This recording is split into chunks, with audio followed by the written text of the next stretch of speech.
Why have you all gone quiet? I haven't said you can keep quiet. Friends, good evening. Good evening.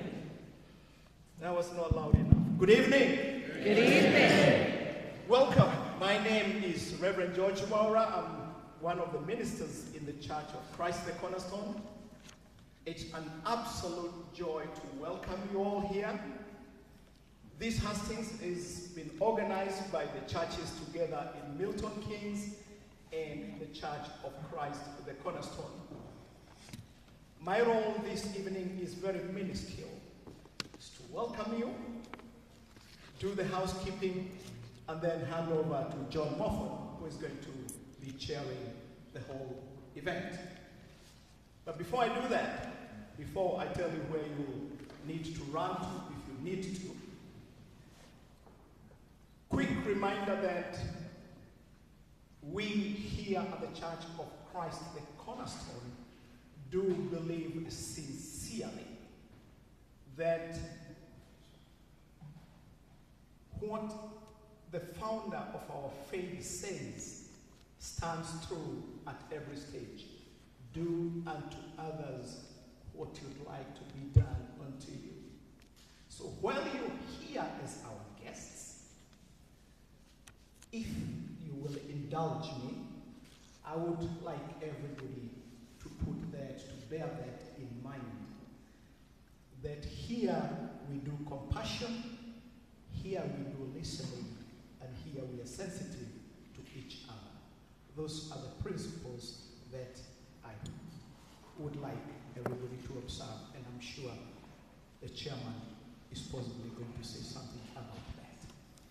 As you came in, there are two doors, ladies on the right, men on the left, and also that's a fire exit, and equally through these doors, and onto this next set of doors, you can also exit through that. Energy your bag, just in case we have a fire alarm. There is nothing organized, so if the bell goes off, leg it. No, please don't do that. Please don't do that. We have stewards at the door and they will usher you in an orderly way where you're meant to be going. So, without much ado, very, very welcome, and remember what I've said. Mr. Chairman. Thank you, George. Good evening, everybody. My name is John Moffat.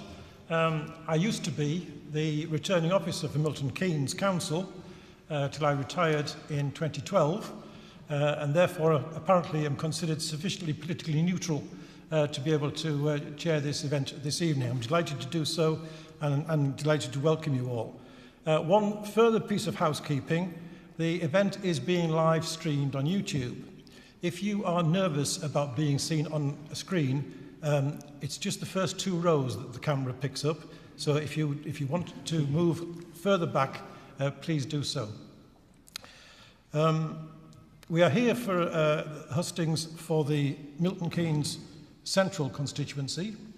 Milton Keynes Central constituency is a brand new constituency formed from the city wards, of Broughton, Campbell Park and Old Woughton, Central Milton Keynes, Danesborough and Walton, Loughton and Shenley, Monkston, Shenley Brook End, Woughton and Fishermead. I would wager a bet that it's the only constituency in the country where you can have the letters O-U-G-H-T-O-N all pronounced differently. Thanks to the candidates for coming this evening. From my left, we have Francis Bonney from the Green Party, James Cox from Liberal Democrats, Emily Darlington, Labour, Johnny Luck from the Conservative Party, David Riley from Reform, and Alfred, who likes to be called Fred apparently, Sinclair from the Heritage Party. It's a full turnout of candidates.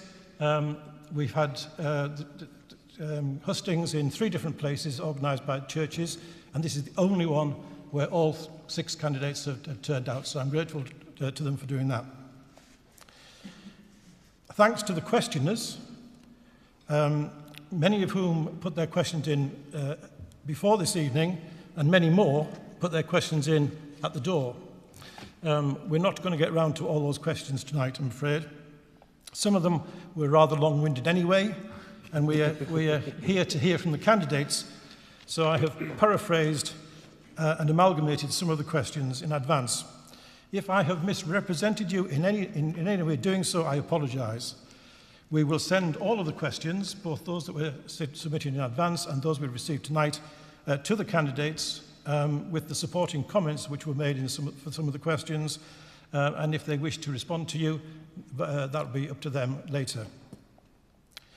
In terms of the rules of debate, each of the candidates will have 2 minutes to introduce themselves, tell us why they were standing why they're standing in this election, what their connection with Milton Keynes is, and what they might be doing this evening if they weren't standing for election. I will ask the questions, and each candidate will have up to 2 minutes to answer. You don't need to spend the full 2 minutes, candidates, but I will cut you off when the 2 minutes are up if you haven't already stopped. I'd invite you to reply in a different order each time so that everybody gets a chance to start first. And at the end of the questions, I would invite each of you to speak for a minute on anything that you wanted to say which you hadn't had a chance to say earlier. In terms of behaviour, elections and the views of candidates can lead to spirited reactions from listeners. Please feel free to applaud if you wish, but please also respect the fact that others have different opinions. Otherwise, there'd be no point in us being here, and there'd be no point in having an election. So, to the questions. First question is about women's issues. Sorry, not the question. Not the questions, the speeches first. Sorry, I meant, thank you. Yes, 2 minutes each. Frances, would you like to start? Hello. My name's Frances Bonney. I'm standing in Milton Keynes Central on behalf of the Green Party. Thank you, everyone, for coming out on such a warm evening and showing such interest in what we have to say. Thank you very much for the organisers here making us so welcome when we arrived. It's really lovely to be here. I am not from Milton Keynes. I'd like to say I'd been helicoptered in, but I've been bussed in on the X5, which is less glamorous. I come from Oxford, where I've lived for the last 25 years of my life. It's a very, very different city. I have had an absolute joy getting to know this constituency very rapidly over the past month. What an interesting place. So many different elements here. It's been an absolute delight being here and meeting everybody. The Green Party has brought me here because we believe that everyone in England and Wales should have the opportunity to vote for a Green Party candidate. So we're standing in 574 constituencies. We're a compassionate, inclusive party, and we want to offer voters a genuine alternative to the mainstream parties that have dominated politics for so long. We have a lot of work to do on many issues, not only on the environment and climate change, but the NHS, housing, and creating a society where everyone feels that they belong and that they're welcome. We understand that bringing real change costs money, that it's no longer an option just to rearrange the furniture, and we have plans to reform the tax system to make the changes that we want to implement possible, which hopefully we'll have an opportunity to talk about later. There's a real energy in the Green Party in this election. We have a really professional and committed leadership, enthusiastic candidates, and a really positive message that radical change in this country is not only desirable but achievable. And many of the advantages that we take for granted today were radical once. Think votes for women. Think the creation of the NHS and the welfare state after the war. Thank you, Frances. And the minimum wage. Thank you.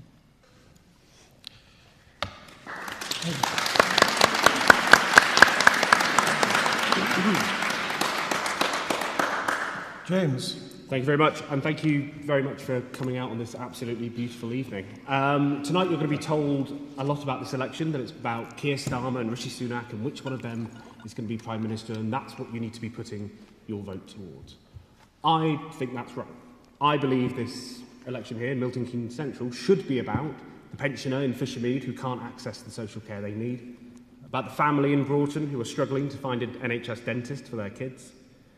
I think it's about our rivers and lakes in Willen and Furston being polluted with sewage whilst greedy water companies walk away with your money. Your vote on July the 4th won't decide who will be Prime Minister, but it will decide who's going to represent you, your family and our community. I'm a school teacher. In answer to your question earlier, if I wasn't doing this now, I'd probably be marking my Year 10 mocks at the moment. I was born and raised in this city. I think it's an amazing place. I'm very proud to say that I'm from here. But we've been let down and taken for granted for too long. The Conservatives have plunged the NHS into crisis. They failed to actually build a new hospital that they've been promising for years. They're making people wait hours for an ambulance, weeks to see a GP, and months for urgent cancer treatment. And it doesn't have to be this way. Liberal Democrats do really well here locally. In May, in Milton Keynes Central, you elected more Liberal Democrat councillors than for any other party, and way more than the Conservatives. And why? Because you trust us. You trust us to be your local champions, to fight for what your community needs, and to work hard for your family. And that's what we need. A strong local champion who will fight every day for our health services, who will fight for a fair deal for Milton Keynes. I hope tonight I can convince you that's me. Thank you. Thank you, James. Emily. Oh, good evening, everyone. I appreciate that we're all melting. Oh, sorry, John. Okay, this is my mic tech over here, I guess. So I wanted to tell you a bit about who I am at the core, because we hear a lot in the national media, this and that and this, but actually I think what we need to bring back to politics is actually believing in those individuals. So when I was young, my dad used to say to me, if you're upset, what are you going to do to change it? And it's always been at my core that change starts with us. Milton Keynes is my home because at its heart, we, the pioneers who have moved here from around the world, are here to build a better life for our families and a different kind of city. A city that celebrates our diversity, a city that embraces and celebrates our spirituality. It's what gives us our strength, and it's what gives us our heart. We've all been disappointed in politics recently, and I can talk about policy failures, and we'll get on to policy differences and all of that, but the reality is, the biggest thing is we need to change politics. The rise of populism, pitting people against people, minority against minority, blaming others, excluding voices, promoting differences, instead of celebrating our commonalities and trying to understand our differences. This is a true battle for the future of Britain. Are we a Britain that puts up walls, creates divisions, excludes the majority of citizens, has one rule for some and another rule for others? Or are we the Britain that I was raised to believe in? One that looks out for each other, that forms connections, that works together to encourage everyone's talent, innovation, and community. That is the Britain I believe in.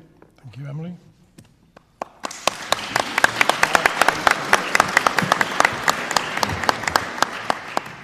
Johnny. Thank you. Delighted to be here. Thank you for organising. My name is Johnny Luck, and I'm really thrilled to be here. I was actually selected in this building a year ago as the parliamentary candidate here as well, so it's full circle. I grew up here. I live here. My parents live here. My mom's a warehouse worker. My wife's over there. We live together in Waberdon. I love Milton Keynes. But like many of you, I've seen Milton Keynes change, a lot for the better, but there's also been a lot of challenges. And my view is that's because Milton Keynes is one of the fastest growing cities in the entire country. In some stats, about third fastest growing. And that comes with a lot of challenges, right? Every year we have more traffic. It's harder to move around MK. We talked about the NHS, and we've done a lot for the NHS, actually. 2 new diagnostic centres, the Maple Centre extension of the hospital, a £250 million Women's and Children's Hospital we can talk more about, pharmacy first so you can get easier antibiotics. But no city can cope with such high growth rate unless we do something about it. And that is why my campaign is fundamentally very simple. I want to invest in our existing residents first. I want infrastructure before expansion, not the most aggressive expansion plan I've seen, another 63,000 houses into Milton Keynes. I'm so compassionate about it and energetic about it. I quit my job last year, put my life savings into this campaign. I've knocked on over 7,000 doors because I'm committed. And I think you need an MP that is committed, whoever is in government. I took the Prime Minister here 2 weeks ago to get him to confirm that we're not going to have 63,000 houses here if I'm elected as your MP, so that we can focus relentlessly on backing our NHS. I'm about to run out of time, but I look forward to having that debate because this is absolutely crucial. Thank you. Thank you, Johnny.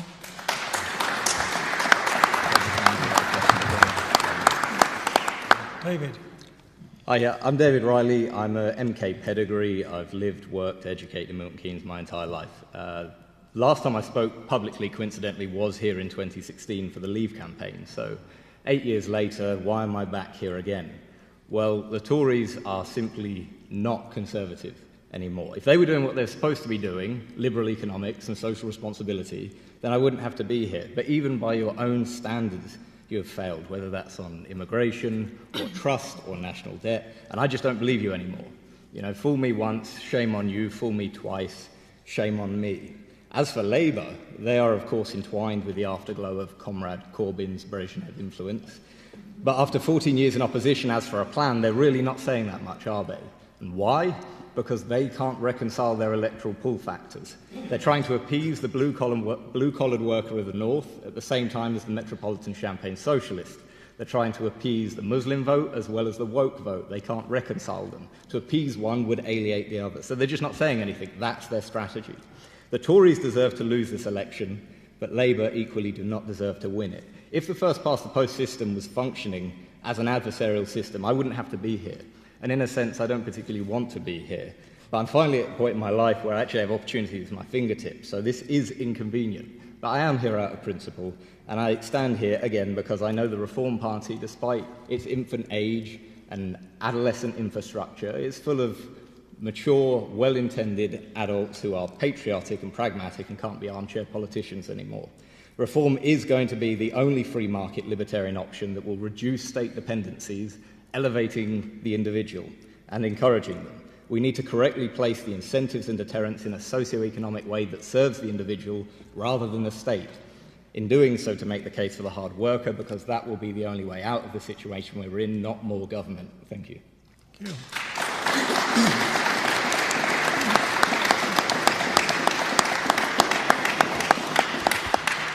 And Fred. Okay. Good evening, everyone. So I'm Alfred Sinclair. So I've been living in Milton Keynes for about 10 years, and working around as well. So the Heritage Party, I'm part of it, it's a new party, and basically we are a socially conservative party with Christian values. Those Christian values are manifested through our manifesto. So we believe in traditional family, we believe in freedom, we believe in the nation first. So all those principles are driving all our policy propositions. So in the past 40 years, basically we've seen a complete change in terms of what we mean by progress.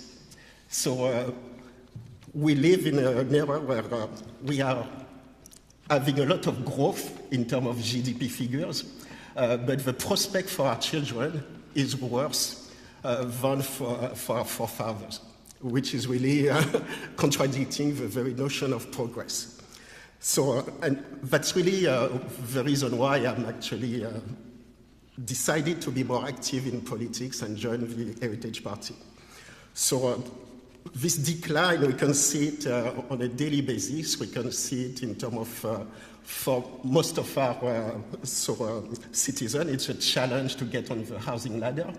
And for some, they can't even contemplate to actually own a place. So we have the most expensive transport system in Europe, and also the most unreliable. So basic healthcare is a challenge. So more complex operation can take months or years, and sometimes too late, unfortunately, for the people in need. So those are the challenges we are facing. On top of that, we are facing some global shift in terms of global economic landscape and geopolitics, which no one is facing. Thank you. Thank you.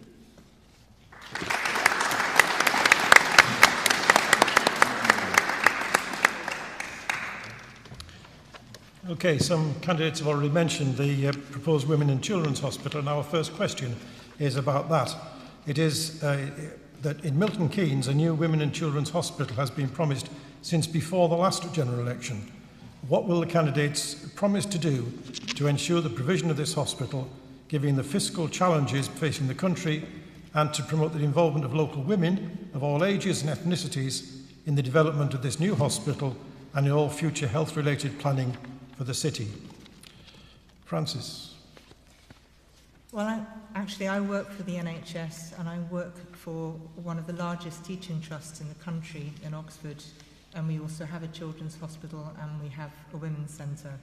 And one of the things that's very, very important to the hospital where I work is including patients and the public as partners when any decisions are made about the NHS. For example, we have something called the Health Overview and Scrutiny Committee. We have Health Watch. There are many ways in which members of the public can feed into plans that our trust is undertaking. But of course, nothing can happen without the funds to make it happen. We can't pretend that we can build new hospitals or fix the NHS by finding efficiency savings elsewhere. So the Green Party has quite a radical plan to raise funds by taxing the wealthiest people in society, not ordinary middle-class working people, but people with assets of 10 million or over, and billionaires. We're going to have a tax of about 1%, I think, on people with assets of 10 million. And that money is going to be used to put into our public services. And frankly, from what I've seen in the 15 years that I've been at the NHS hospital where I work, we're now running on empty. Things were quite good when I came in. We've just been bled dry and we need a transfusion. So the Green Party is going to invest in hospital buildings, 20 billion over the next Parliament, additional annual expenditure of 8 billion in the first full year of the next Parliament, rising to a total of 28 billion in 2030. It sounds like an unbelievably large amount of money. The turnover of the trust where I work, which runs 4 hospitals, 3 in Oxfordshire, 1 in Banbury, is 1.5 billion a year. We cannot go on pretending that we can build new hospitals and fix the problems that we have in the NHS without a big injection of capital. Thank you, believe Francis. me, it's not the way it's organised. The people who are working in the NHS are fantastically efficient and organised people. Thank you.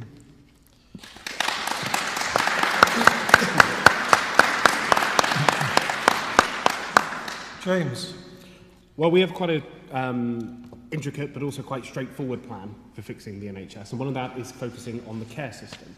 Now, at the moment, one of the biggest issues we have, not just in Milton Keynes Hospital, but hospitals all across the country, is we have lots of people who otherwise would be able to leave hospital. There's nothing immediately wrong with them at the moment, but they don't have the care support for when they're out of the hospital. So they either can't leave hospital because there's not good enough care for them to safely return home, or it's inadequate, and they end up back in hospital very shortly. So we have a big plan to fully costed to fix the NHS and stand up for carers. We're going to do that by reforming what's called capital gains tax. So it's a tax that's paid by only the very wealthiest on very, very high-end purchases. A big reform of that would, we estimate, would get in about £5 billion. We're also looking at a one-off, proper windfall tax on energy companies who've been absolutely raking it in over the last couple of years. And we estimate that would get in another £4 billion. So we have a real plan, a real fully costed plan for tackling these issues. And I think it's really important that we've raised this today, because yes, you're absolutely right. Back in 2019, when this Hustings was happening then, and Boris Johnson was running around the country telling people that he was going to build these hospitals, there was the Conservatives have been saying they're going to build another hospital in Milton Keynes. Every single one of Johnny's leaflets has bragged about the fact that, yes, we've got the money, we're definitely going to go in, spades will be in the ground very soon, we promise, and yet nothing. And we still have thousands of people who can't get the appointment they need with their GP. We have an absolutely tragic 80% of people with cancer in Milton Keynes who are falling short of the cancer guarantee. Seeing a doctor and getting that treatment within 2 months of a diagnosis. Thank you, James.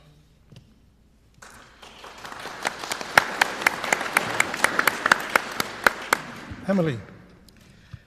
Right. Well, I can just look around this room and know I've had conversations about access to healthcare in Milton Keynes quite a lot, and we know what's happened to our hospital and waiting times. So I wanted to get back to the original question, which was about women's health. It doesn't get talked about enough. Women are not believed when they talk about their pain thresholds. Women are not believed when they know what they need during maternity. I gave birth in A&E because they simply wouldn't believe me on the phone that the baby was coming, because they knew better about my body than I did. And we see this right the way through women's health. Women get told that our bodies, first of all, should function like men's. They don't. We experience pain differently. We experience different kinds of cancers. We experience different issues with our hormones, not least menopause. So as you see me get hot flush after hot flush, there'll be 50% of this room that will be experiencing that. The brain fog, the other sorts of things. Women do not get believed in healthcare, and we need to absolutely turn that on its head. Yes, we do need a new women and children's wings on our hospital, absolutely, and Labour would deliver that and actually get the spades in the ground. We need to reduce those wait times from 2 years down, because they're the longest in the country. But the reality is we need to stop telling people that that professionals know their bodies better than we know our own bodies. We know when something's wrong, and we need to access the right professionals who are going to believe us when that happens. I appreciate that's kind of getting back to the original question, but I did want to make sure that we did. There is a lot more with NHS. You won't be surprised. It makes up a huge portion of our manifesto. NHS has always run right through the middle of the Labour Party and has always improved under a Labour government. Thank you, Emily. Thank you.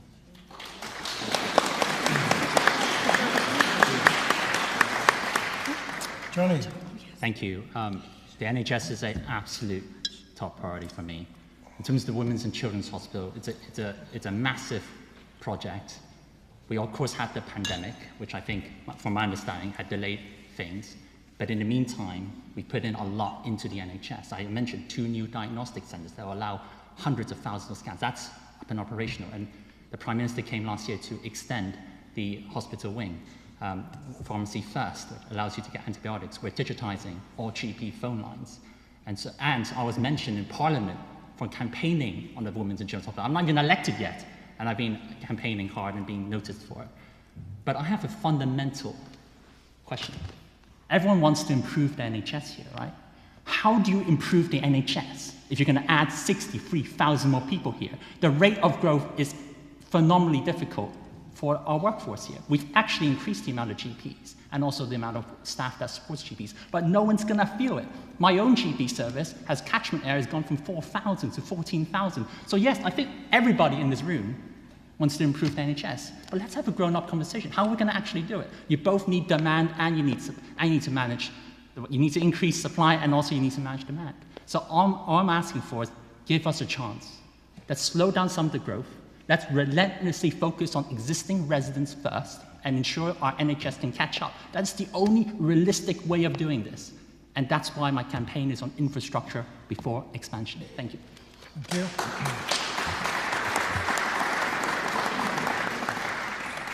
David. Thank you. Has anybody else wondered why no other G7/G8 economy in the world has adopted our model?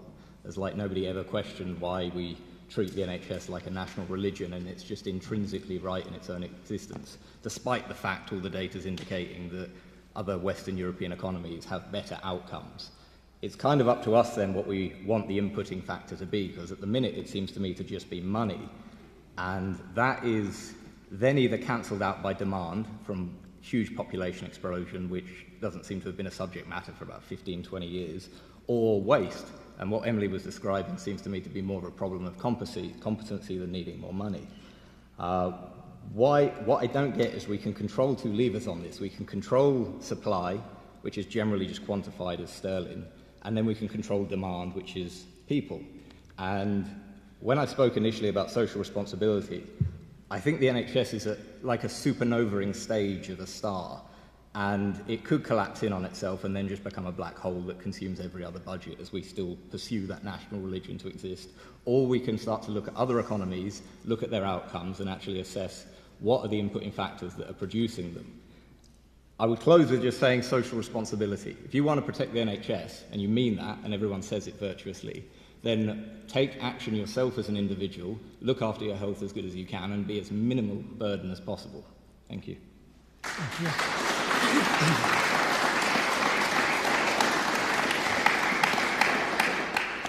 And Fred.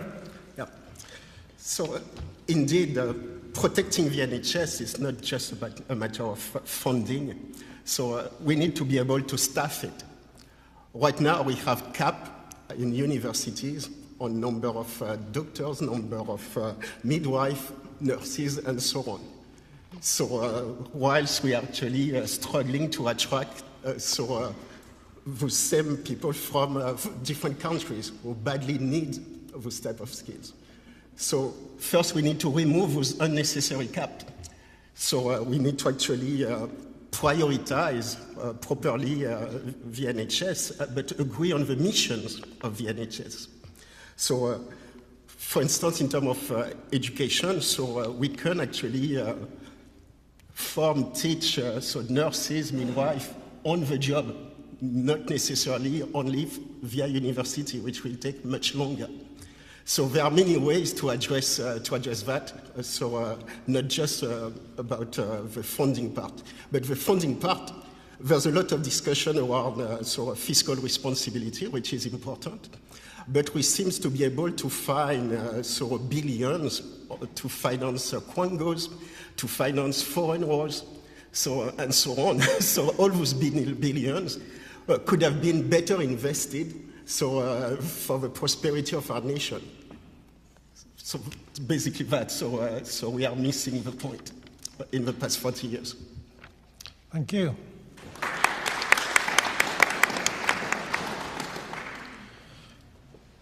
Can I just say to candidates that you don't have to talk for 2 minutes every time. That was the first question, and we're nearly halfway through our time. Oh. The second question is, how would you reassure trans and non-binary constituents that you will stand up for their rights and safety, given how toxic and divisive discussion has become? James. So I fundamentally believe, I fundamentally believe that we should all be, as a liberal, that we should all be free to live the life we choose in dignity and have those sort of rights indelible. It's been a big part of legislation over the last 20 years. The Equalities Act of 2010 made it a protected characteristic that you can't be discriminated against because of that. But the debate has become, I think, so unhelpfully toxic. And it's not something that I think even gets properly discussed in the public realm. And there are passionate people on both sides. And I completely understand why both sides feel that the other isn't listening to them. But I think about the people in my life. I think about my mum and my sisters and protecting them. And if the worst thing happened to them, that they would be protected under the law. But I also think about my friends. A trans friend of mine who is living their life happy, they are themselves. They teach here in Milton Keynes. And all they want is not to cause harm, it's not to cause pain, it's not to cause division.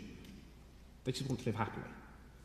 And I think if we are at the best of ourselves in society, at our most compassionate, at our most understanding, then there's absolutely no reason why a trans person, a non-binary person, or any person should not be free to live their life they choose with dignity. Thank you.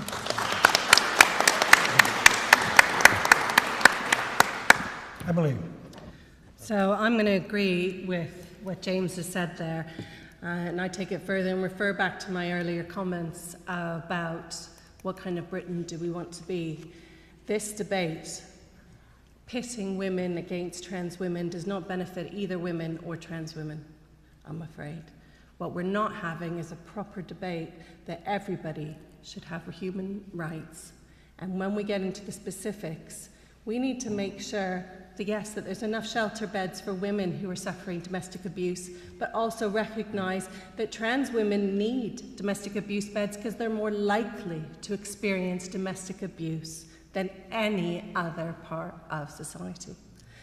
We don't get into the debate about the proper debate about rape in women's prisons because we're too focused on the debate about women and trans women. There is too much rape happening in women's prisons, full stop. This is something we should be working together on. I would just finally like to say, human rights belong to everybody.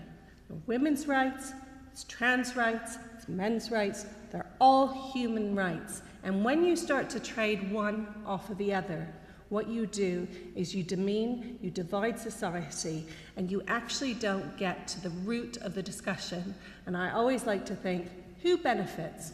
Because right now in society, this debate, it's not women or trans women that are benefiting from this debate. Thank you. Thank you.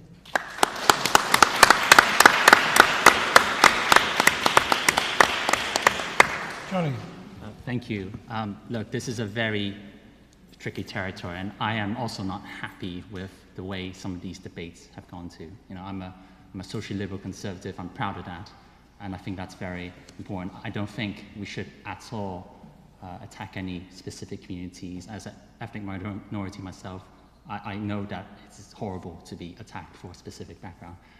But there is, of course, legitimate debate too on some of the challenges that we face. I used to be a sports journalist, and we've had to have difficult conversations about categorization of sports or safe women's spaces. And I think we should have that debate openly, of course respectfully, but we should still be open to that kind of discussion because otherwise you lose support of key groups too. And I think that's wrong. I mean, J.K. Rowling seems to be very upset, but I think she represents thousands, if not millions, of other women on these issues too. And my job is to pay respect to that and listen to those issues as well. So yes, we need to dial down the temperature. Let's listen to some of those challenges. Let's make sure specific groups are protected, but all groups as well, including making sure we don't do irreversible changes to children, for example, and making sure that parents have a say in that too. So it's a tricky one. I'm not pretending it's easy, and if I was your MP, I want to be as respectful to all the voices as possible. Thank you. Thank you.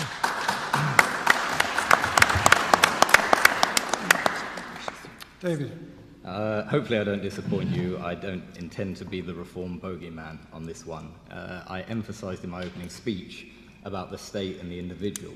And by that I mean individual totally based on merit, irrespective of race, class, sex, gender, or any other categorisations people wish to pigeonhole other people into. My concern with this specific movement is if you trace it back to its initial roots, which are totally justified, the narrative was generally, we didn't want to be persecuted. Well, no one's going to disagree with that, I'm sure. And then it's, we want equality. Well, no one's going to disagree with that, I'm sure. And then perhaps we want a little bit of positive discrimination. Okay, all right, maybe you're pushing the boat out a bit now. But when it gets to the, well, all we want is to be in your schools and educate your children and have an influence on them, then I start to take an issue with the state being secular and controlling that narrative. So that's about where my red line is. Again, Labour's going to have this like mad paradox where they have to try and reconcile these kinds of questions and then go to perhaps a mosque and equally appease a Muslim audience. That's your problem. I don't know how you're going to do that.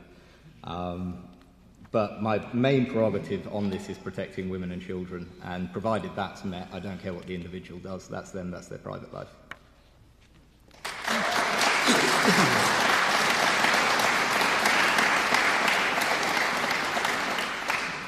ahead. Yeah.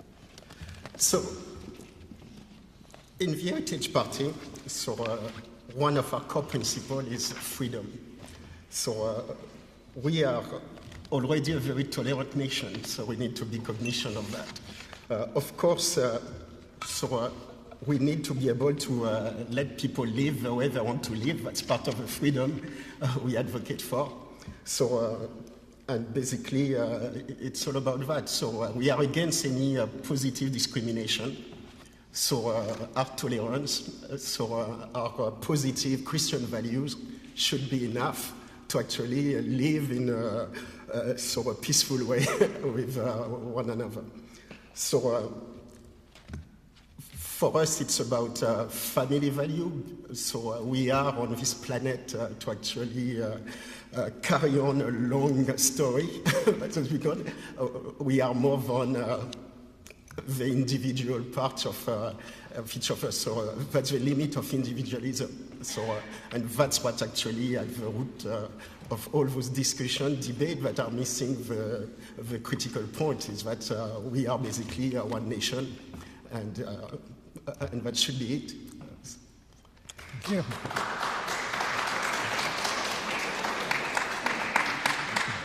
And Francis. As I said at the beginning in my statement, the Green Party is a compassionate and inclusive party.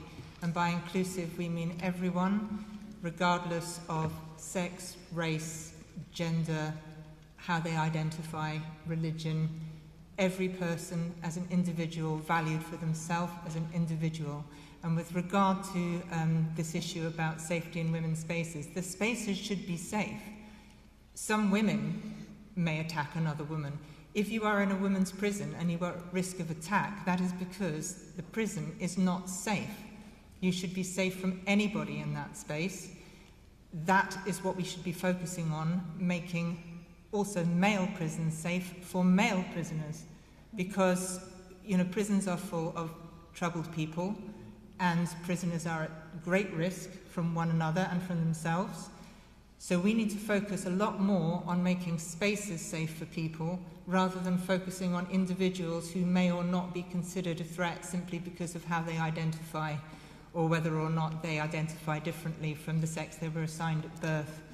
I don't really have much more to add than that, other than, I was quite moved by the introduction, the statement from the church that one does unto others what one wants to experience oneself. And, if I was in the situation, if I was a trans person, I would just want to be accepted and loved and treated as an ordinary human being like anyone else. I have been completely devastated that it's become the issue that it has. I do think that social media has possibly played a part in it. I also wonder whether there are some people who have perhaps fanned the flames because it makes it easier for them to distract attention from something else that's going on in society. Let's not let them divide and rule.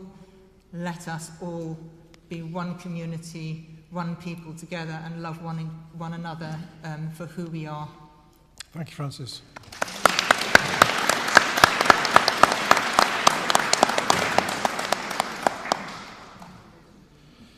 Okay, our next question is about disability. With the Department of Work and Pensions stating that 24% of the UK population is disabled, why is this a subject not being debated by the leaders, not included in the main party manifestos, and what will your party do for disabled people when elected? Emily. Thanks, John. It's a really, really important subject, and as the Cabinet Member for Adults here in Milton Keynes, I've had the pleasure of engaging with many of our different disability charities and groups and individuals and families here. From my perspective, you're right, we don't talk about it enough. In fact, what we often get is a rhetoric that if people are receiving benefits from DWP, that's because they're scroungers and that's because they don't deserve them, and actually without understanding what people are going through, either as somebody who's disabled or as a carer, an unpaid carer of that person. So there's a couple of things that we would absolutely want to do. First of all, We need to make sure that the support via the councils is there, make sure that the funding is restored to the councils to be able to support both the person with the disability to make sure that they can live at home and independently as long as possible. And I'm proud in Milton Keynes that we've gone far above our own statutory responsibilities to make sure that that does happen in terms of social care. And then we need to completely reform how we view and talk about unpaid carers. Unpaid carers, quite frankly, they are amazing people taking care of their loved ones. If you're taking care of your husband who's got dementia, you may not even recognize him anymore, yet you are there 24/7 taking care of this individual through the love that you have. Yet, for too long, you have been seen as a burden if you're not working full-time or even working at all.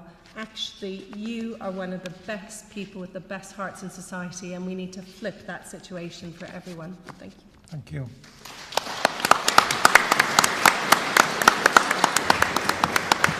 Johnny. Thank you. Of course, we need to take care of those who are disabled physically or mentally. And actually, the UK is one of the most generous schemes in the entire world. We have spent nearly £70 billion since the pandemic on disability benefit or mental health benefit. That has gone up by, I think, a third or two-thirds since the pandemic, and it's projected to go up to 90 billion. And actually, that's so much money. We should be concerned about the targeting of this, because ultimately, somebody has to pay for it. And so what we want to do, and I actually object to your notion that we haven't talked about. Mel Stride, who's the DWP secretary, has been on TV almost every other day. And we have been working hard to try and reform some of these assessments to be more targeted. So for those who are physically, mentally disabled, and we're rolling out mental health hubs, we're going to put more in and support them more. But we're also trying to make sure that those who can and have the opportunity to contribute more, they can do that too, because we need a sustainable system, because it all costs money. And ultimately, we want a long-term sustainable system so we can all benefit. But I underline, we are a very generous country on this. We need to do more, and we need to get more targeted, and we need to continue to learn. It's not easy, given the numbers we're talking about, but we're projected to spend £90 billion on this. And I think as a responsible government, as a responsible MP, we need to make sure that we spend that money as efficiently, as effectively as possible for both the taxpayer and for those in receipt of benefits. Thank you.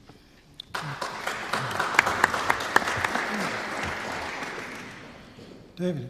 I just wanted to remark on something that came up in a business hustings a few days ago, and it stuck with me actually, that I think there could be a healthy adversarial relationship between the charities that are the most well-intended, that know the details at a granular level, and government. And by that I mean charities can provide that detail, and probably with all the virtue and idealism that you could anticipate, and the government would then have to be pragmatic and provide the funds. But that would have to be an adversarial relationship. One issue I have got with this is I vaguely remember when Ian Duncan Smith was DWP, he floated the idea of means testing disability applicants, and just from announcing that policy, just over a quarter stopped claiming. So if you're going to ask the taxpayer with the sort of burden that we've seen recently to do these things, of which I'm sure people have no qualms about, then you need to be sure it's targeted, because you can't have Romanian gangs making £50 million off the British taxpayer, because that is an insult, and it's not just people who are on benefits that are struggling.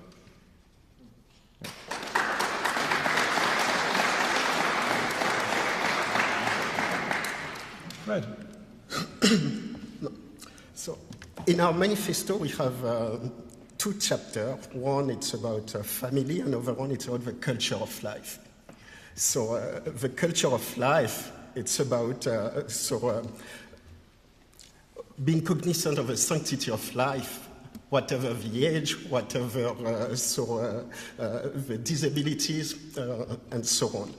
And to the first line of defense for disabled people are their primary carers, which are most of the time their families.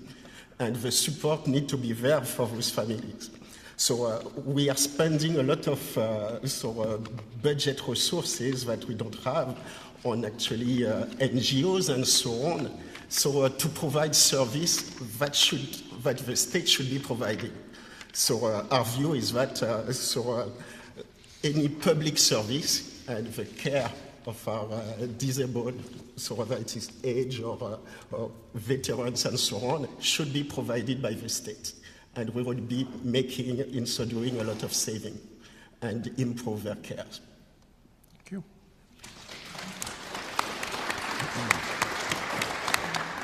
Francis. Well, I have some figures. The Green Party wants to restore the value of disability benefits with an immediate uplift of 5%, end unfair targeting of carers and disabled people on benefits. We're sitting here talking about disabled people as if they're over there. Disabled people are right here unless you're not planning on getting old, unless you're not planning on getting sick. Any one of us becomes a disabled person tomorrow. An accident, an illness, a change in circumstances. We are all potentially disabled people. So I don't want to cover too much of the ground that other people have covered. So my specific interest is in something called accessibility. I work on a website in my daytime role, and website accessibility is a huge and growing area. People who are disabled, who have disabilities, who have visual impairment or motor function impairment, need to be able to use the internet to interact with the digital world the way we all do. You may not be aware of it, but there is now a law in this country which means that every single website that's funded with your money, so any NHS website, any council website, all of them that you pay for with your taxes have to be completely accessible to people with a whole range of disabilities. And that is a large part of my job and an extremely interesting one. Technology improves all the time. AI is coming down the road now. If you're a visually impaired person, you can call up a website now and you can just have something read the website to you in a normal human voice and skip from heading to heading so you can flick through a long corporate document without having anyone read it for you. So, as well as the things that the Green Party has in our manifesto, specifically around ending unfair targeting of disabled people, champion, support, free transport for 16 to 18-year-olds with disabilities, it's all set out in there. But as well as that, I personally would like to see the environment, not just the digital environment, but the built environment, really geared towards people who might have difficulty moving around. You know, there's really no reason now to build a church or a mosque or a building without a ramp. It's that kind of way we can make it better for everybody.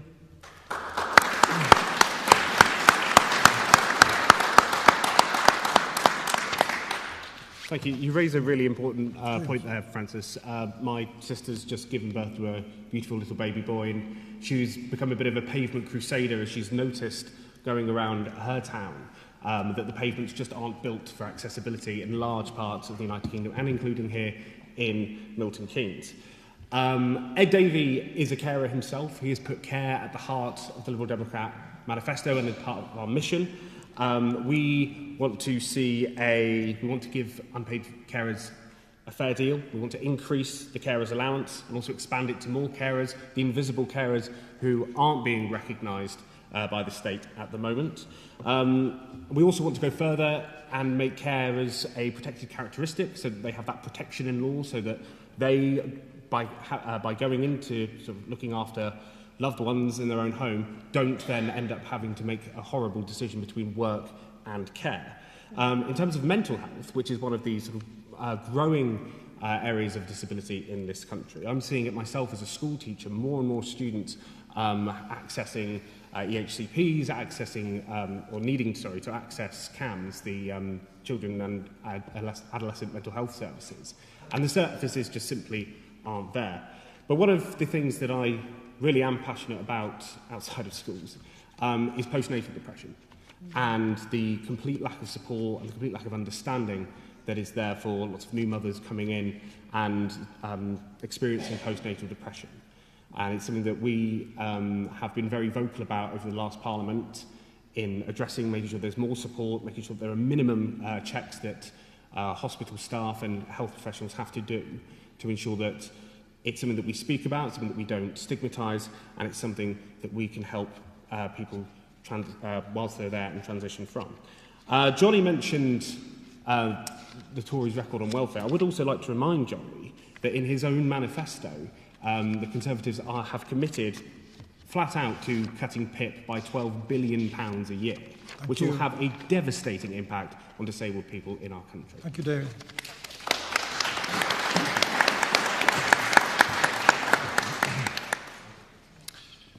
Okay, the next question is about housing.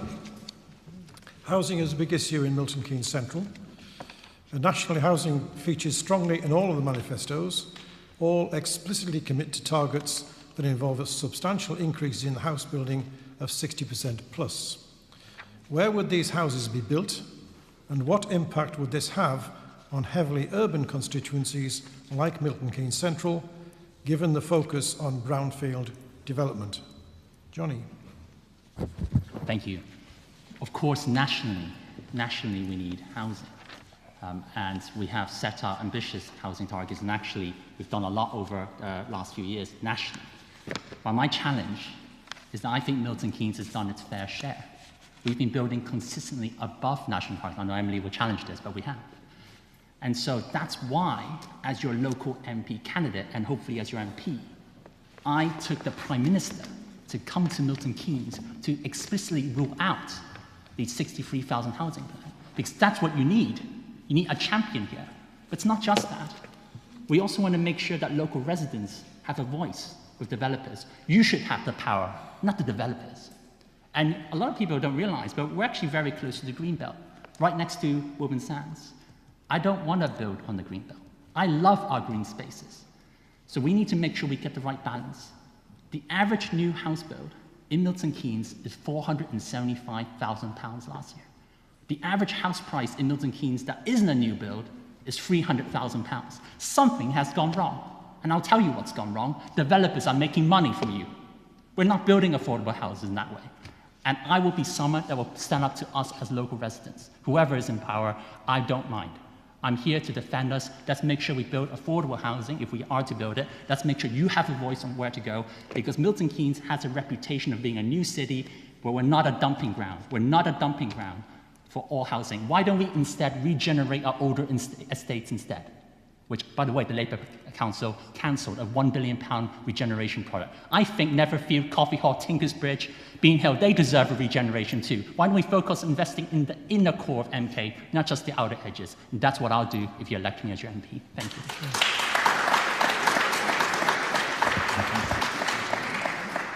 you. David. I feel a bit sorry for Johnny on this one, because obviously he can't be accountable for the past 14 years in which we've seen the population explosion of about 4.5 million people. So that is demand that your legacy has allowed, and I can't see a way around it. The supply issues that we have are new because the demand on the scale that it is new. So, you know, original thinking on that level, I would rather hand to mathematicians and engineers than politicians. So I think free market's going to be the only answer to that one, certainly if you want it affordable.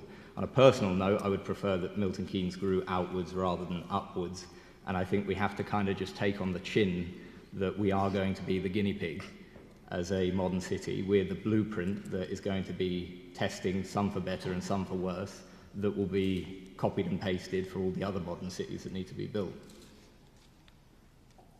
Thank you, David.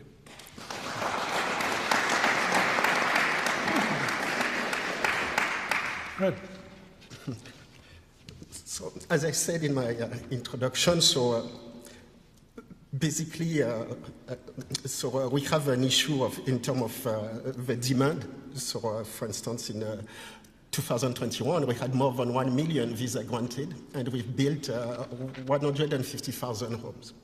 So we can see we have a problem. So, and to address that, we need to do some planning. We need to actually control the demand a bit more. So there are things we can do as well. So, for instance, we can actually invest more in council homes. So we can actually favor first ownership by actually reducing the tax burden on them. So and that's one of our proposal to reduce the burden. But that will take a lot of time to address because there's such a huge backlog, there's such a high demand. It will take us many years, a decade, if we are focused to resolve this issue, to address it. But we need to reduce the demand, and we need to facilitate home ownership, by basically reducing tax on primo ownership. Thank you.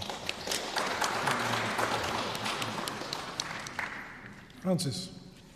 Well, one of the Green Party's top-line policies is that we're offering to build 150,000 new social homes a year because we have a real shortage of social housing in this country. We're also going to end right to buy because if we don't end right to buy, we're pouring water into a leaky bucket. We're not going to fix the problem that way. There's also things we need to do to help people who are renting, and we're going to empower local councils to introduce rent controls where rents have got out of hand. We're going to end no-fault evictions. We're going to ensure that homes are properly maintained and insulated so that people don't have to live in terrible, damp, mouldy conditions. But on the amount of housing that we need, it's estimated there's around 1 million empty homes in the UK. It's a much quicker and more efficient way to bring those homes back into use than the time that would be taken to get those 150,000 social homes into the pipeline and finished. Zach Polanski, who is our deputy leader, he's talked a great deal about refurbishing homes, retrofitting homes, infill, so where you have urban areas where there are gaps, spaces, unused land, homes can be put there. I've seen it in the area where I live, where really quite small plots where an old garage has been, 6 really quite nice new flats have gone up with really very little objection from local people, and it hasn't impacted on my garden or anyone's house at all. So smaller scale development spread over much wider areas into existing communities, and then funding put into those local services to ensure that extra people coming into an area come with extra school places, extra GPs, the extra facilities that those people need, because a home is not a box with a roof on it. A home is a family, potentially 4 or 5 people. So Thank you, you Francis. definitely need to consider services as well as accommodation. Thank you.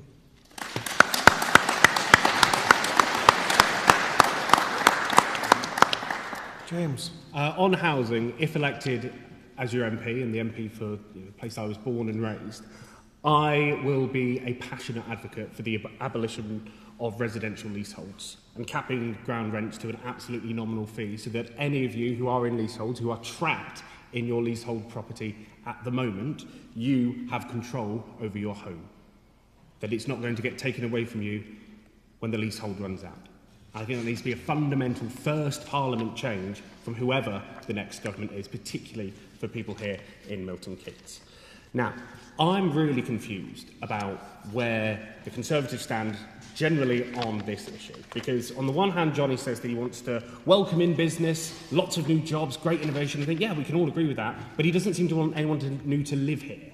So he wants people to work here, but not to live here, which doesn't seem to be the right way around, because if they work here, they don't pay any council tax, which means we don't actually get to fill in the potholes. We don't actually get that money to apply to Milton Keynes to make it as great as it absolutely can be. You say you think people should have the power, and Johnny, I absolutely agree with you. That's why we're asking for community-led approaches to this, whereas the Conservative Party just seem to be wanting to build a blank cheque for developers by having these astronomic, really, really high targets and saying, well, if you don't hit them every year, if you don't hit the targets, sorry, Milton Keynes Council, we're going to take the power away from you, and we're going to decide in Whitehall, in our office, where the houses in Milton Keynes are going to go. It's taking power away from communities. It's taking the power and the opportunity for you to have your say away from you. It is, frankly, I don't want to say dishonest, but I think it's been really twisted during this election that somehow this 63,000 is not coming from the government, is not coming from Rishi Sunak, it is not coming from Johnny's party, and I think he should answer to those claims. I'll be happy to. I'll be happy to. Emily. So there seems to be a lot of consensus on this table. Rishi Sunak's been very clear that the 20 largest cities will expand. Just so you know, Milton Keynes is the 18th. So I appreciate he's given reassurances privately to Johnny, but the reality of what he said to the rest of the nation when he announced his manifesto was something completely different. And who gave the developers the power? Who, as James rightly says, if you don't build, the developers can choose where to build, or the government can tell you where you have to build. If we want power in local hands, then we absolutely need local planning reforms, and that's what Labour's promising. Also, who drove up the mortgage rates? I don't know. It might have been a particular budget there that made us all, who are mortgage payers, 80% of whom are in Milton Keynes, 80% of us in Milton Keynes are mortgage payers, all have a hard time forgiving that budget.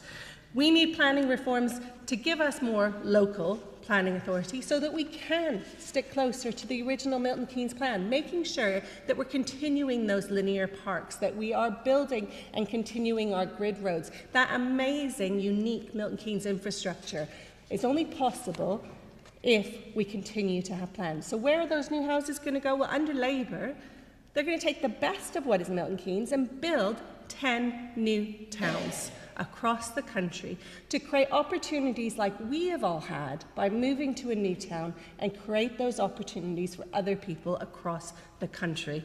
And I think that is absolutely exciting.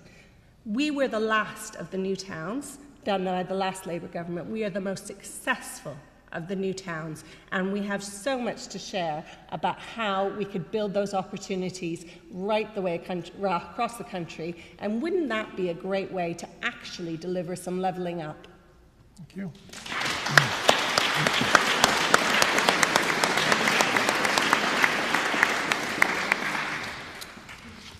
Right, our next question is about the environment. It's a short question about a big issue. What is your party's policy to take action to safeguard our environment for present and future generations? David. So we're asking this question to the United Kingdom, which produces around 1% of the world's CO2. You know, just for a bit of perspective on this, the Industrial Revolution, spanning 1836 to 1901, polluted less than China does in 1 year. Even if we do choose to have huge acts of self-harm with environmentalist policies, China will still build 3 new coal-fired power stations a fortnight and cancel out any effort that we make to do that. I don't know if anybody else has noticed, but it seems to me that the entire world right now is getting onto a war footing. And that's not me warmongering. I would much rather have a bigger defence budget and deter and prevent anything from happening, but that is the case. If we turn off our national grid and start to export our energy sector, we've already lost the steel industry. We will still consume it, but we'll just export the carbon emissions abroad. So we'll have China and India produce what we actually need, and then we will just buy it from abroad. So if it makes us feel better for doing that, great, but it seems an ironic cycle to me. But whilst you're seeing axis powers like Russia, China, and Iran, who have no shortage of energy and have no intention of stopping to pollute the planet, I think we seriously have to reassess how much we're disarming ourselves by messing with net zero at the moment. It's a subject matter actually that's so big, I think it should be down to direct democracy. I think that should be a referenda when you're talking about hundreds of billions of pounds of taxpayers' money.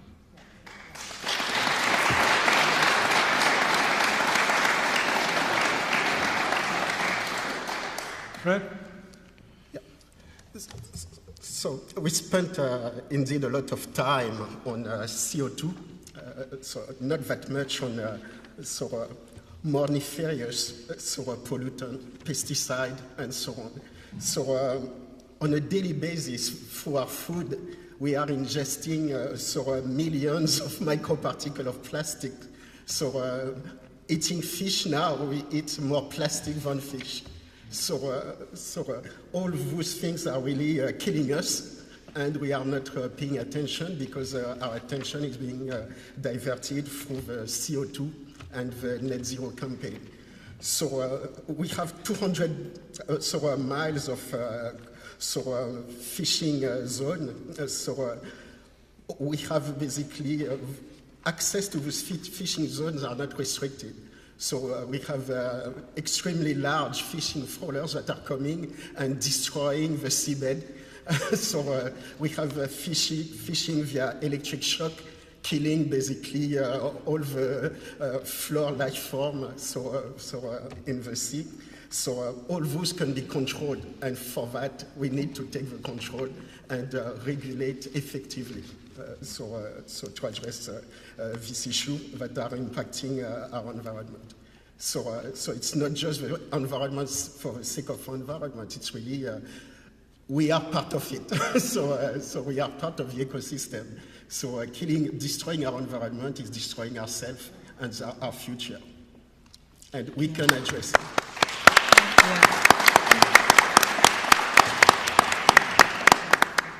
Francis. Thank you very much, Fred, for making those points and saving me some of my precious 2 minutes to talk about this. It's been mentioned that not only is it expensive or whatever to transfer to new types of energy, but also that the world seems to be on a war footing. We need to reduce our dependence on oil and gas and fossil fuels. We need to do it because it's the right thing to do. We need to do it because ever since we started burning fossil fuels, the scientists have known it was a very, very bad idea. They have known since probably the late 1800s. There were certainly articles in newspapers by 1912. In about 1954, fossil fuel companies had their own scientists do research, and the research came back, this is a really bad idea. You can't do this. They sat on it. They didn't tell us. In the 70s, Exxon did their own research. They had a whole ship dedicated to it. Those scientists came back. They said, you seriously have to stop doing this. It's a very bad idea. They sat on it. What we do now, honestly, I can't tell you. We've pretty much breached 1.5 degrees now. There are very rough times ahead. You will have heard the appalling news reports from Mecca this week. 1,300 dead in the heat. There's also, on a small, emotionally manageable scale, the one missing lad in Tenerife.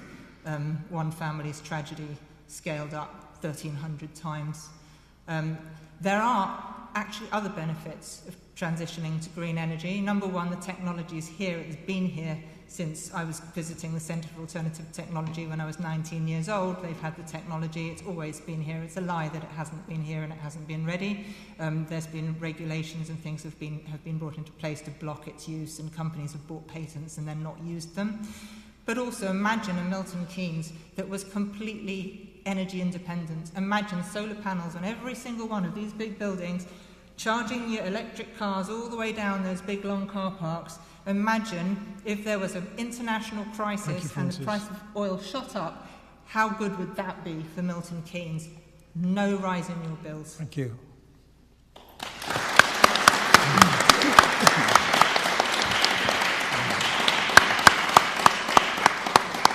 James. There are absolutely benefits to going for net zero. One of them making, as Francis said, your bills cheaper. And we can do that by making sure that we properly insulate our homes, that we provide free insulation and heat pumps for those on low income, so that some of our houses, some of the housing stock, a lot of the housing stock we have, is properly set up to, I know it doesn't feel like it on a day like today when all you want is fresh air, but in those cold winters when your heating is on full and you're basically pouring money down the drain, that those bills come down.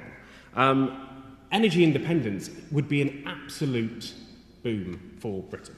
Absolutely it would. Rather than depending on foreign oil and having to be at the mercy of whatever Putin wants to do next week or whoever is in charge by then, we could have a say over our own future. And with that comes jobs. With that comes the opportunity also. You know, I thought Brexit was meant to make us big and independent on the stage. This is the opportunity to show world leadership that actually you can have cheap bills, you can have clean energy in a clean environment, and you can do it today. I don't think people around the world would want to use coal and fossil fuels and pollute their own environments when they can see that it can be done now, and because Britain is doing it. Britain is leading the way. On the natural environment, I spent a lovely afternoon the other day wading through a couple of our rivers and our lakes here in Milton Keynes. And I'm very sorry to say that they are absolutely full of poo. Mm-hmm. They're absolutely full of your poo. I'm very sorry to say. And that is because we have been allowing water companies to get away with this for years, letting them not in emergencies anymore. It has now become routine. It's gone beyond the law.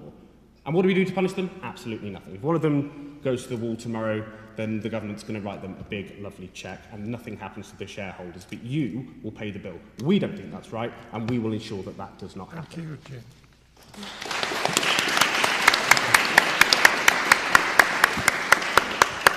Emily. Well, I have to say, I think Francis and James are both absolutely right.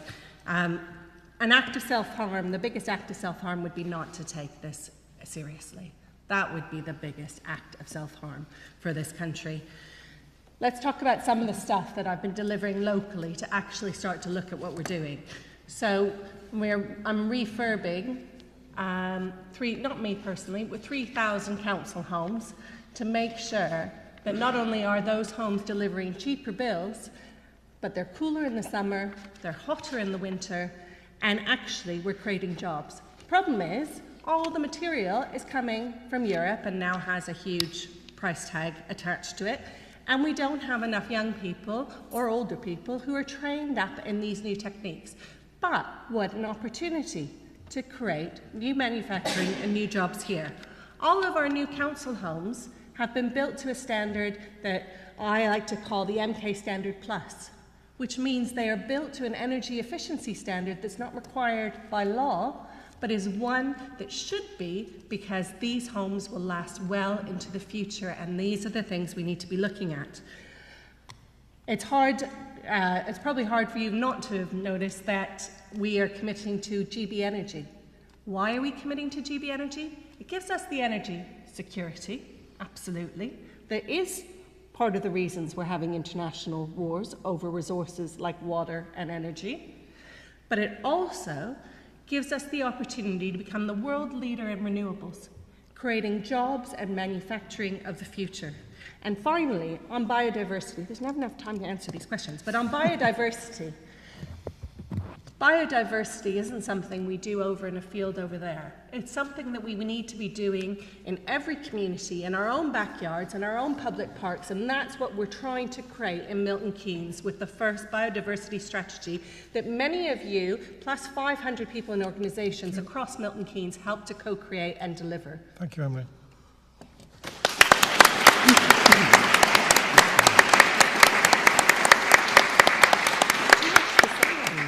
Johnny. Thank you.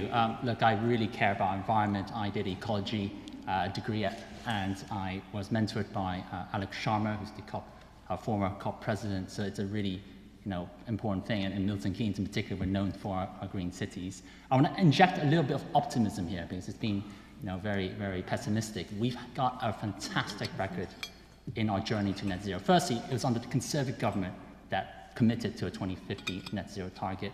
The percentage of renewable energy has gone up from under 10% in 2010 to nearly 50% now. So that's a record we should be proud of and something that we're going to continue to push on and improve. In Milton Keynes, we've been investing heavily on renewable electric chargers, and we have one of the highest densities of electric chargers outside of London, something that we should be proud of. We've got a 25-year environment strategy. We've been planting lots of trees, and we have a goal of planting 40 million trees in the next 10, 15 years, something that I've been personally involved in as well, and I'm sure, we need to plant more trees. We talked about ecosystem habitats. Well, at the moment, we're losing our ecosystem habitats because we're concreting Milton Keynes, right? And I actually want a new Wavenham Park, for example, to make sure that we protect our ecosystems. And just there's some gentle jabbing on my planning and my housing. I mean, in 2022, we built at 175% of national targets. So that's a Labour press statement. So I don't know if that's right or wrong. And then in terms of the Lib Dems, their own Bletchley candidate thinks that we're building too much and wants infrastructure for expansion. So if one's confused, then it's them. And as I said before, the Prime Minister came here and made a commitment on ITV and across the whole audience about the 63,000 houses. That's the kind of candidate you need. That's the kind of MP you need, someone that takes orders from the community and not from any top power. That's what my job is to do, is to represent you, to fight for you, to make sure that we grow sustainably. And that is the entire essence of our campaign. Infrastructure before expansion, to protect our green spaces, to protect our services, and to protect our communities. Thank you, Johnny.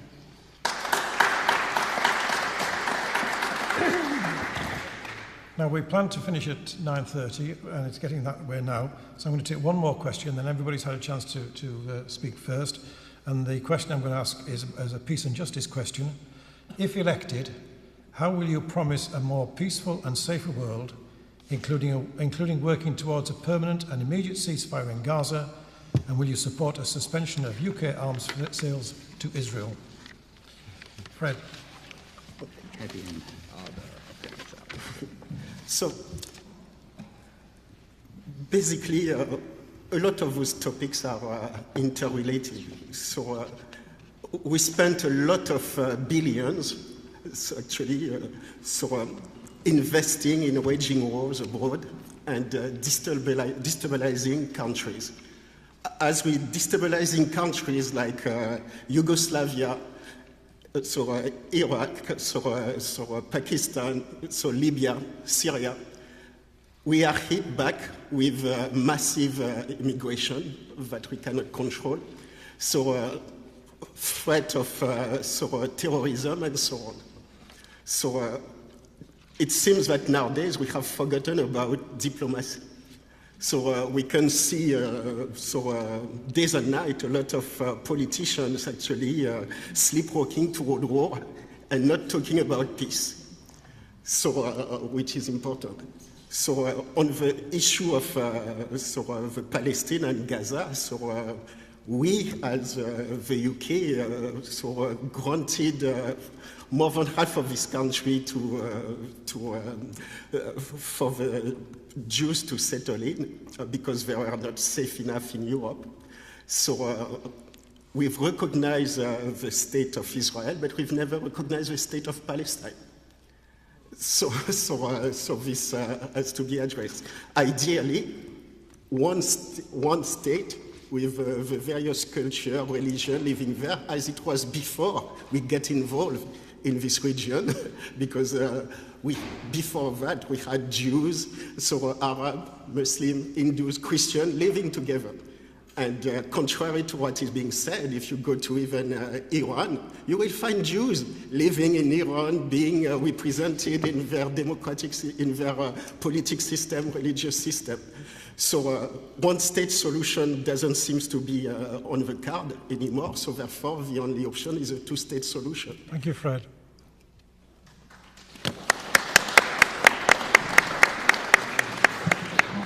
Francis. I have in front of me, as you've probably gathered, a copy of the Green Party's manifesto, page 42, Green Party manifesto. Green MPs will push for an immediate, permanent bilateral ceasefire, a durable, practical solution that ensures security and equal rights for Israelis and Palestinians, recognition of the State of Palestine, and an urgent international effort to end the illegal occupation of Palestinian land, investigation and prosecution of war crimes. We support South Africa's submission to the International Court of Justice that Israel is guilty of plausible genocide in its conduct in Gaza, and an end to all UK arms exports and military cooperation with Israel. It's here in the Green Manifesto. I stand for the Green Party in this election. I stand by this manifesto. It's not long enough to talk about Gaza. When one starts to talk about Gaza, it's hard to stop talking about Gaza. So I have set out what my party stands for, and I stand by it, every single word. I'm so honoured to be standing for a party that aligns with my values and my views on this issue. Thank you. Thank you, Francis.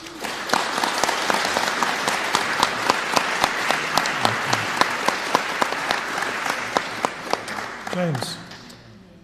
It does definitely feel like a more dangerous world that we live in at the moment. And quite often lost in these discussions are the, now sadly, hundreds of thousands of displaced people around the world, fleeing war, fleeing prosecution. Many of them would have been like us. They would have sat in rooms and meetings like this, just living their normal lives, until war and devastation came into their homes and their communities and forced them to flee. It's an experience I can't even begin to imagine. I think it's why Liberal Democrats believe so firmly that Britain has a really positive role to play on the world stage of being compassionate, being open, trying to build unity for the sake of the most disadvantaged and the most vulnerable among us. I'm a passionate supporter of refugees and asylum seekers, and I think Britain should be proud of the track record it's had over the last century of welcoming those most vulnerable, fleeing the most horrendous things into our absolutely wonderful country. On the issue of Gaza, I'm really proud that my party has been so proactive in standing up for, I think, peace and justice. We have called for a clear, immediate bilateral ceasefire. We have long called for the recognition officially of Palestine and beginning that pathway to a two-state solution, which is the only solution to the crisis. And, yes, to an arms ban to Israel, an immediate arms ban.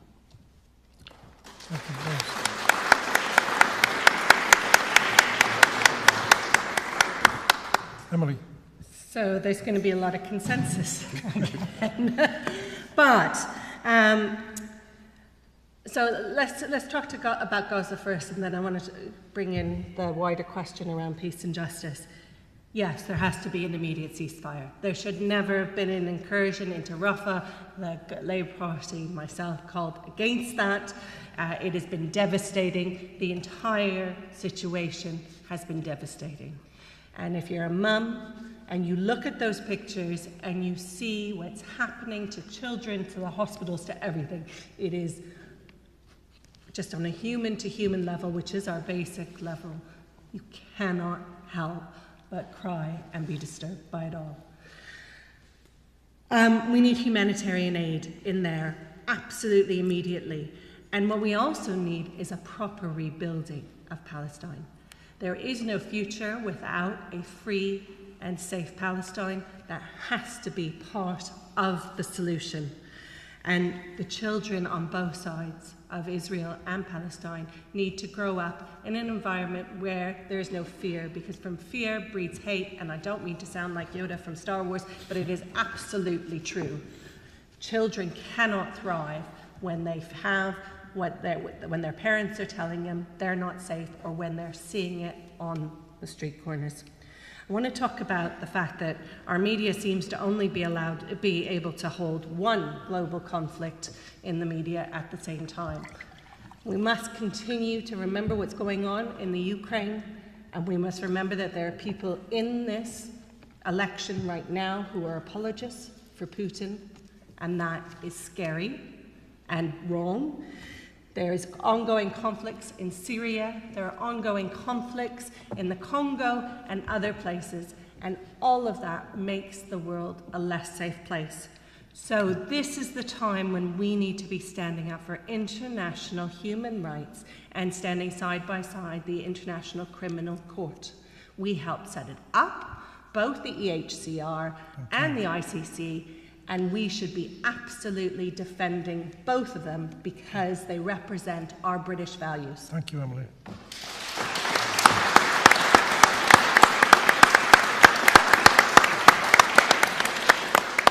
Johnny. Thank you. The situation in Gaza is obviously horrendous. Some years ago, I was actually in a British Council delegation to both Israel and Palestine. I've seen firsthand the challenges there. And to see it now in an even worse state, especially in Gaza, is heartbreaking. Having said that, I am a little disappointed that we didn't recognize the October massacre last year, because Israel has also suffered. They have also suffered, and there's hostages still there. And we must remember that Hamas is a terrorist state, pretty much holding the population of Gaza in hostage too. And so we need to make sure, the reason why we haven't got a ceasefire right now is because we don't want to give the power to Hamas. And so we just have to remember, first we want a pause in the fighting and a sustainable ceasefire. That's the position.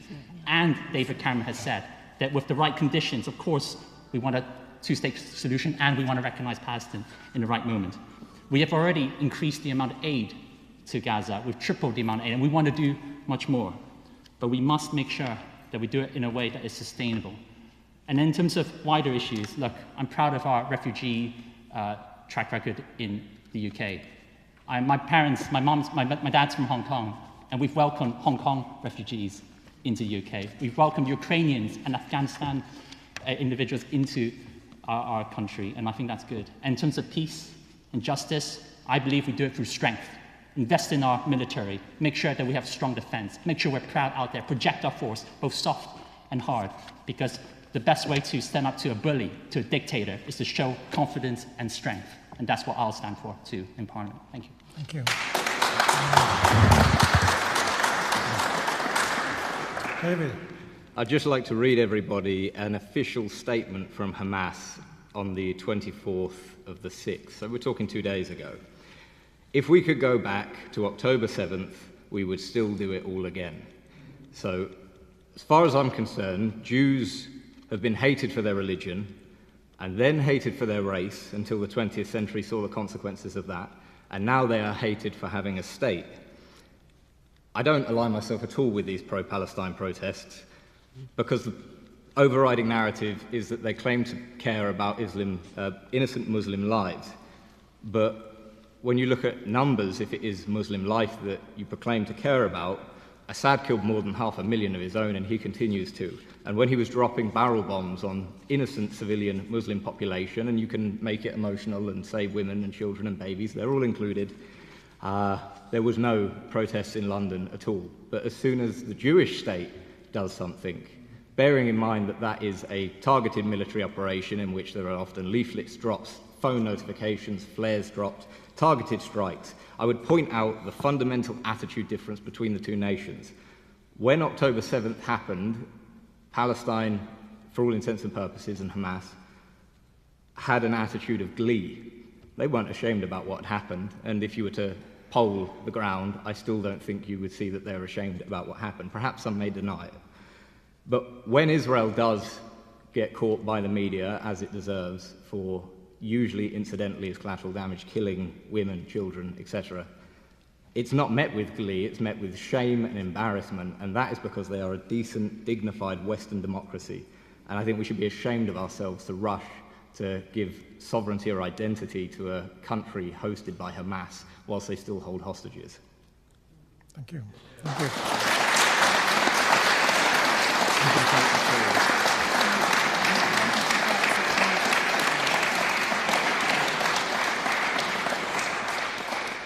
Well, we've run over time already. I've got another 3 pages of questions here. But fortunately, several of the topics which are raised have already been touched on by candidates in some of their speeches. I'm now going to ask them to speak for 1 minute each to make sure that they say everything they wanted to say and whether they've been asked that question or not. I'm going to start with Francis. Francis. Sorry. So this is my first time ever standing for election. I've never stood for election as a councillor. I've never been a councillor. I received an email asking if I would be interested. I put myself forward and I was duly selected, and it's been an absolute privilege to do it. Very fast learning curve, hugely interesting. I've learned so much. The Green Party and its policies are more aligned with my values than many of my friends. I don't have many friends with whom I'm aligned, 60, 70% with their views. I have a wide range of friends, and we coexist and we agree to differ on many things. The Green Party manifesto is like if I could wish for the world that I would want all the people that I love to live in. This is the world that the Green Party and its members have put together as their ambition, their dream, their goal. Green Party policy is voted for and created by its members. It's not a top-down party. Thank you.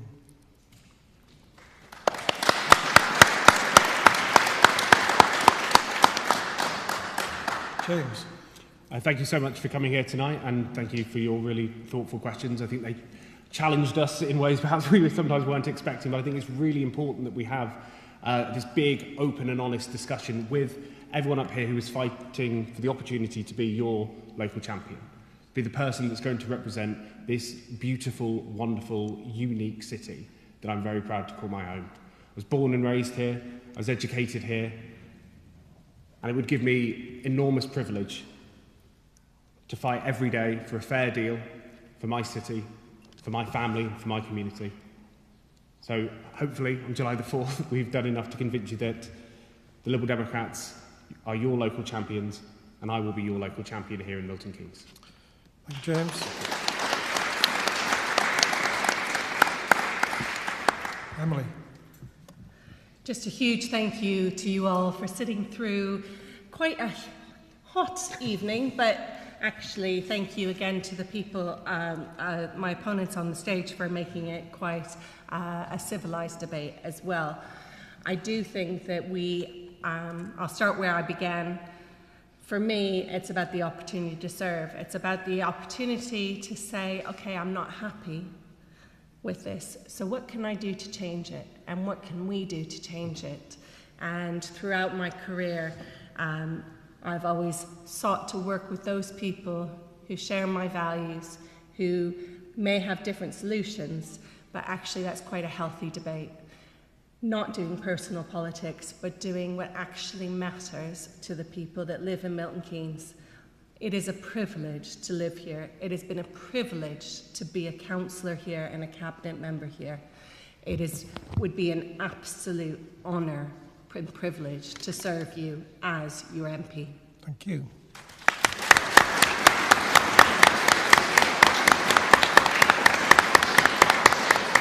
Harry. Thank you. Absolutely wonderful to be here at Hustings today. I had a wonderful time. This is it. This is it. And next week, you'll have a choice to make. And frankly, it's a two-horse race, really, between Emily and I. And it's going to be a tough one. You have to choose. I am the last person that can hold this 63,000 houses. And I think it's going to be a challenge for us in terms of our infrastructure, in terms of our green spaces. I'm committed. I quit my job last year. It's been a very long campaign. I've knocked on many doors. I've lost a lot of hair. And I've done it because I really believe in us as a community. And I want to make sure that you have a strong voice in our society. We want to make sure we keep our green spaces. We make sure that we fix our NHS from COVID and from our growth. And that's why I'm really looking forward to the debate and the debates we have in the future, because this discussion needs to go on. We've put this issue on the top of the agenda, and you have a chance to vote for a new path next week. Thank you. Thank you. David. I think the country has two options in terms of vision going forwards. You can have the collective social democratic option of the Conservatives and Labour, where you're increasingly dependent on the redistribution of wealth and the nanny state. You can sacrifice your own self-respect for alleged security to the point you probably feel entitled and then no doubt envious and all the other toxic things that can come with it. Collective low self-esteem through lack of justification of one's own existence, as you can see that the state knows how to manage your life and money better than you do. That is a socialist race to the bottom, always chasing the lowest common denominator. Or option two, which seems to me to be a vision, is you can aim to be the head of your own dynasty, as independent from the state as possible, find purpose in responsibility of contributing and providing, virtue in self-reliance and humbled by life's challenges, gratitude for meritocracy and opportunity, constant self-improvement out of competitive necessity, appreciate the country you have inherited, and be the master of your own destiny with the dignity of private life. That seems to me to be a vision. I'll be batting for the latter. Thank you. Thank you.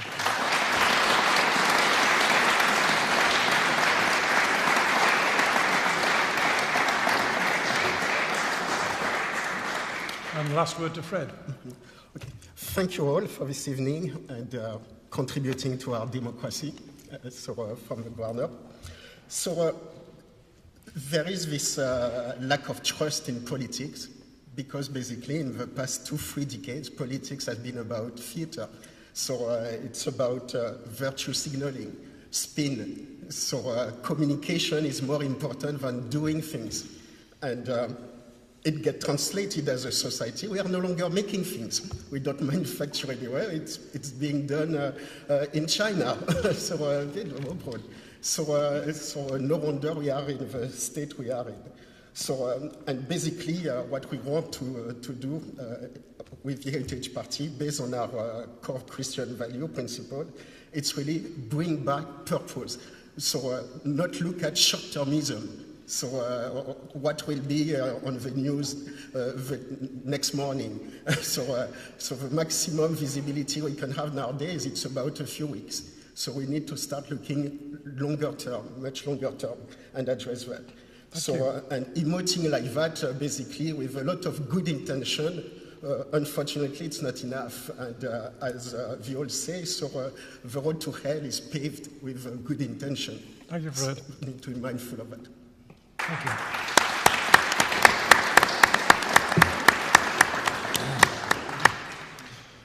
Well, that brings us to the end of the evening. We've had a number of questions which we haven't got around to. We've had a number of questions handed in this evening which we haven't got around to. We will copy those questions to the candidates so that they can have a look at them and understand your feelings on these issues. Where we've got contact details, they may wish to reply to you. Can I say thanks to Anne Harris from Churches Together in Milton Keynes, who put this evening together and was successful in getting all 6 candidates. Thank you, Anne.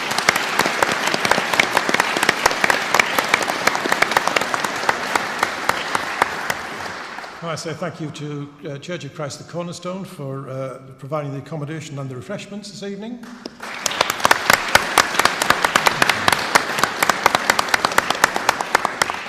Thank you all for coming, otherwise we might have been talking to ourselves. And thank you to those of you who've been watching from home. Most of all, of course, thanks to the candidates. Thanks for taking the time to be part of this evening. I didn't say earlier, I should have done, that the candidates had no prior knowledge of the questions. And I think it's to their credit that they've all managed to answer even longer than 2 minutes sometimes on topics which they were just thrown off the cuff.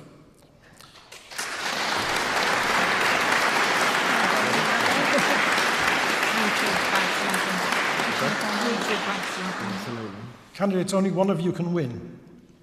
But we wish you all a fair and trouble-free contest. We look forward to the winning candidate, whoever that might be, keeping and delivering on the promises and commitments that you have made this evening. Thank you and good night.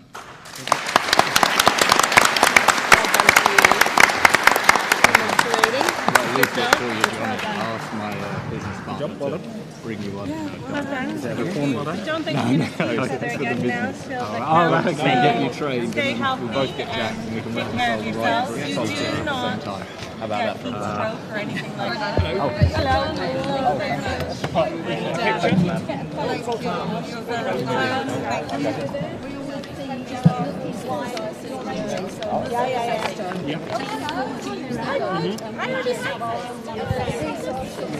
Things you could have Okay, thank you. We've got one for them as well. I'm going to do it for the... Yeah, these are... I have been... So, hello.